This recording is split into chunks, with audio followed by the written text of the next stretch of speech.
जिल्ह्यात गेल्या काही दिवसांपासून सतत पाऊस सुरू असून कृष्णा आणि वारणा नदी काठावर पूरस्थिती आहे। पूरग्रस्त भागातील गरोदर मातांसह 60 वर्षावरील वयोवृद्ध, दिव्यांग यांच्यावर आरोग्य विभागाचे लक्ष आहे।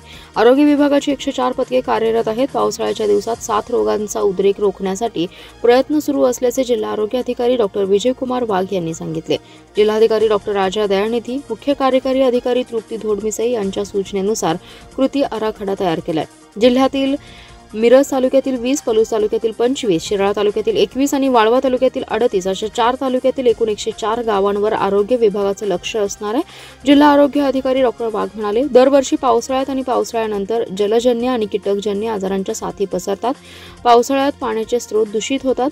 गॅस्ट्रो, अतिसार, कॉलरा, विषाणूजन्य कावीळ, विषमज्वर या आजारांचे रुग्ण मोठ्या प्रमाणात आढळतात। ठिकठिकाणी पाणी साचल्याने डासांची उत्पत्ती होऊन हिवताप, डेंग्यू सारखे आजार वाढतात।